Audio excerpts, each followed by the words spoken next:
दामोदर एवं भेड़ा या भैरवी नदी के संगम पर। रजरप्पा कहाँ पर है? तो रजरप्पा दामोदर एवं भैरा नदी के संगम पर है। और उसके बाद आ जाता है हुंड्रू, जो कि स्वर्ण रेखा नदी पर मौजूद है। तो कुल मिलाकर कौन कौन से हो गए? बूढ़ा भाग, रजरप्पा और हुंड्रू जलप्रपात, ये झारखंड के प्रमुख जलप्रपात है। इसके अलावा भी है हिरनी जलप्रपात है। उसके बाद आपको मिलेगा जोन्हा फॉल है, दसम फॉल है, पंचघाघ है, तो और भी बहुत सारे जलप्रपात है, लेकिन ये 3 जलप्रपात प्रमुख हैं। जिसका नाम है बूढ़ा घाघ जलप्रपात, कहाँ पर है? तो लातेहार जिला में है। लातेहार जिला में कहाँ पर है? तो याद रखिएगा ये लातेहार में है, सबसे ऊंचा जलप्रपात है यह। उसके बाद रजरप्पा, ये दामोदर और भैरा नदी के संगम पर है। और हुंड्रू जलप्रपात स्वर्णरेखा नदी पर है।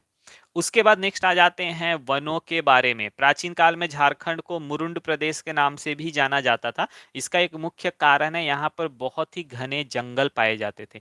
इन जंगलों के बारे में यह कहा जाता था कि यहाँ पर इतने घने जंगल होते थे कि लगभग 5-10 मीटर के बाद दिन के समय में कठोर मतलब या तपती गर्मी में भी 5-10 मीटर के बाद कुछ दिखाई नहीं पड़ता था। और प्राचीन समय काल में मौर्य एवं नंद वंश जो है, नंद वंश, मौर्य वंश और फिर आगे चलकर गुप्त वंश के शासकों ने भी इस क्षेत्र पर अधिकार करने के प्रयास किए, अधिकार भी किया। इसका मुख्य उद्देश्य उनका होता था कि वो यहाँ पर अपनी आवश्यकताओं की पूर्ति, यानी कि सैन्य आवश्यकताएं, हाथी, उसे प्राप्त करने के लिए इस प्रदेश का प्रयोग करते थे।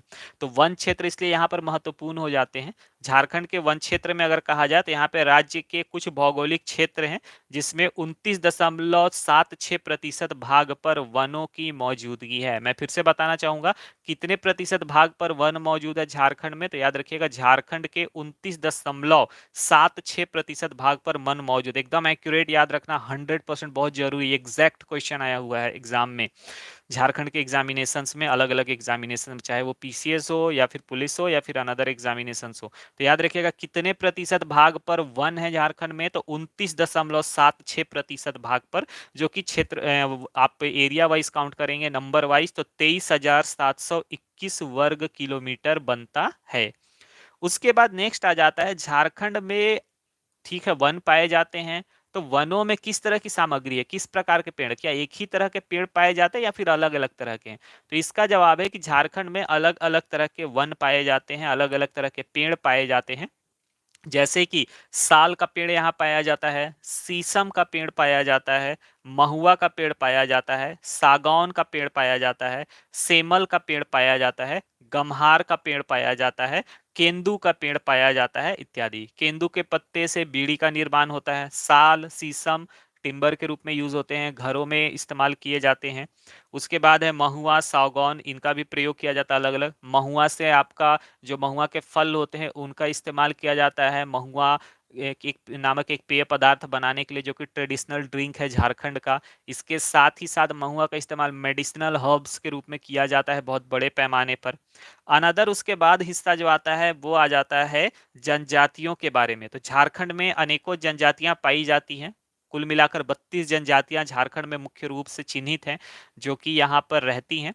इनमें से कुछ प्रमुख जनजातियां जो कि बड़ी संख्या में हैं वो हैं संथाल, मुंडा, उरांव, हो, बिरहोर, पहरिया और भूमिज। तो इस तरह से झारखंड में पाई जाने वाली प्रमुख जनजातियों में कौन कौन सी है? तो संथाल जनजाति, मुंडा जनजाति, उरांव जनजाति, हो जनजाति, बिरहोर जनजाति, पहरिया जनजाति और भूमिज जनजाति। तो इस तरह से ये झारखंड के संबंध में कुछ छोटे छोटे पॉइंट्स मैंने आपको बताएं। आशा करता हूं कि ये चीजें आपको समझ में आई होंगी।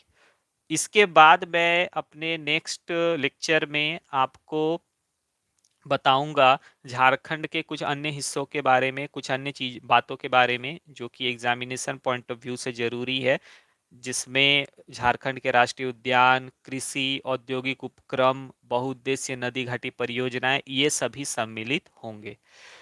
तो इसी के साथ आज का ये जो मेरा पहला वीडियो है, इसे मैं विराम देता हूँ। जल्द मुलाकात होगी आपके साथ एक दूसरे बिल्कुल नए लाइव सेशन में, और आशा करता हूँ कि उस समय आप सभी की मौजूदगी और बड़ी संख्या में होगी और हम लोग उसे आगे बढ़ाएंगे। तो तब तक के लिए जय हिंद, जय भारत, जोहार झारखंड।